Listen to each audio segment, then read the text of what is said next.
Social Security benefits make up a large portion for many retirees. And for some retirees, it's the only form of income that they actually receive in retirement. So making sure that you are understanding of the rules and get it right when it comes to Social Security is usually a good strategy. But one thing that I've found is that it's often misunderstood how Social Security can benefit you from both a spousal standpoint and a survivor standpoint. So, in today's video, we're going to make sure that we cover both the spousal and survivor benefits, the differences between the two, how they work, and how you can make sure that you're best maximizing your plan from both the spousal and the survivor benefit landscape. If we've not yet met, my name is Danny Sinowitz, a CFP professional from Hyperion Financial. Check out the quiz below to make sure that you're on track for retirement. Let's first start with spousal benefits and how they work. So, what exactly are spousal benefits? Spousal benefits allow you to collect a certain percentage of your partner's work record. Therefore, you may be in a situation where if you've not worked or if you've only worked in a minimal capacity, you may be able to step up to half of your Social Security benefit of your partner's work record. If that's the case, you may be able to notice that you're able to bring in more on a monthly standpoint. Now, there are some qualifications that you need to make sure that you meet in order to be eligible for spousal benefits. So, those include that you must be married for at least 12 consecutive months, you must be at least 62 years old, and you must have a spouse who has already filed for their own Social Security benefits. And that works for current spouses. Now, for ex spouses, there are a couple criteria as well. The first one is that you are not currently married. The second one is that you are married to an ex spouse for more than 10 years.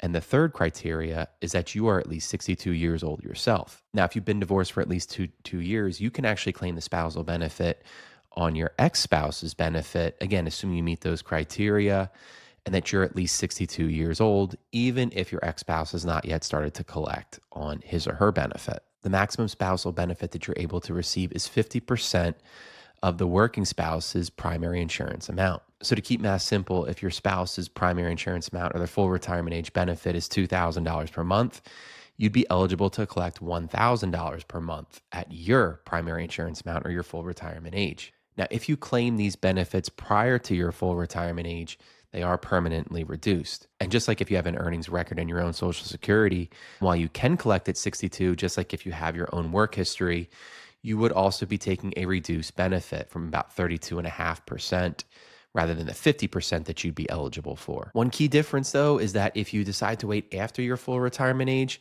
there is no benefit to waiting until 70. So if you're at the point where you've reached full retirement age and you're planning to utilize the spousal benefits, that's the maximum that you'll be able to bring in. Now, this can get a little bit confusing for those who have their own work history and who could be considering the spousal benefits. So let's cover that real quickly. If you're eligible for both, you're actually able to take the higher of the two amounts. So again, using our example from earlier, if your benefit is $800 a month and your spouse's benefit is $2,000 a month, you would get your benefit first, the $800, but you would receive a top up of $200 per month, getting you to the 50% number of your spousal benefit.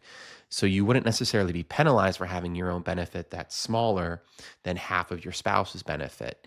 You would be able to collect the higher of the two. Now, while there are a couple of exceptions that could apply here, if you're planning to either collect the spousal benefit or your own benefit, there's something important that you need to know, which is known as deemed filing. The deemed filing rule means that when you collect one benefit, you collect all benefits. And this really would apply while a spouse is still living. So unless you're receiving Social Security disability benefits or you have a qualified child in your care, you're not able to collect both the spousal benefit and your own benefit.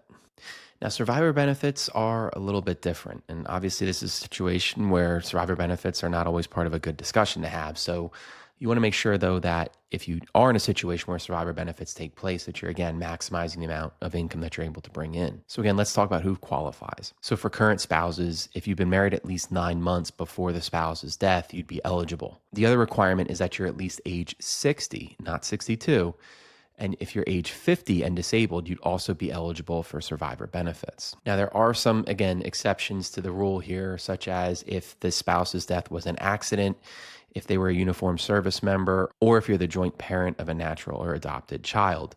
But again, as far as the exceptions to the rule would be concerned, if that's the case, the 9-month rule would be waived. You can also qualify at any point if you have a child in your care who's under the age of 16, so age would not be a factor in that case. And for ex-spouses, it's similar to the spousal benefit rule and also the survivor rule that we just talked about for married spouses.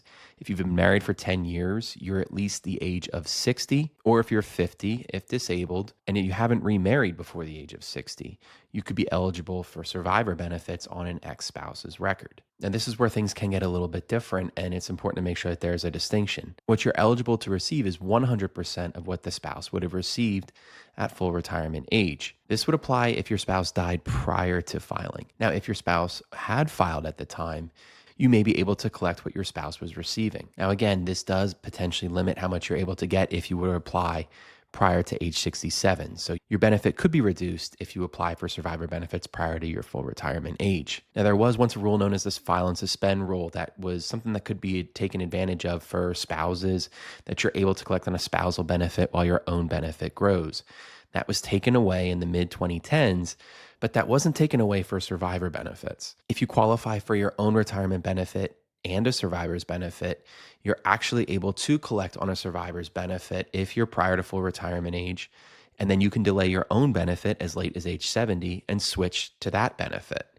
The deemed filing rule does not apply to survivor benefits as opposed to spousal benefits. So while obviously you don't want to have to take advantage of this if a spouse died young and early, it is something that can be considered and something that can be utilized to maximize the amount of Social Security income that you're able to bring in, but then maximize your own benefit by delaying until age 70. Now, there are still things to consider, such as the earnings limit. This would still apply if you're planning to work prior to full retirement age.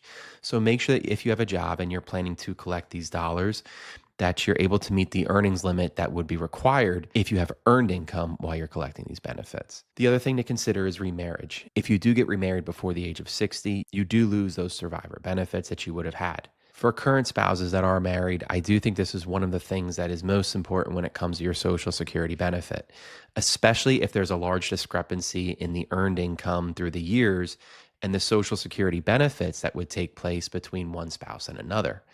If one spouse primarily worked and another was a homemaker or didn't have an earned income record, then one spouse would likely have a much higher benefit. By that spouse making the right decision when it comes to Social Security and making it a joint decision, you can make sure you cover both lives in the event that there's a premature death, and you're able to maximize the spousal benefit as well, that both spouses can enjoy a sound retirement. This decision is obviously not one that is going to be a one-size-fits-all answer. You need to take into account the health of both spouses before you're able to make this decision. You also want to make sure that you take into account financial needs now versus later, including if both spouses live a long life or if one spouse would pass away sooner rather than later. Whether you plan to consider working or have other retirement income as well is usually good to consider if you're planning to make sure that you do not fall into the trap of collecting too early or not collecting in a timely way, and then make sure that you're fully enjoying your Social Security benefits. When it comes to Social Security, one of the other big questions we often get is, how do the taxes work? If you're interested in learning more about how the taxes work, make sure you check this out right here. If you're interested in learning about a legal and lucky loophole when it comes to Social Security, make sure you check out this video right here.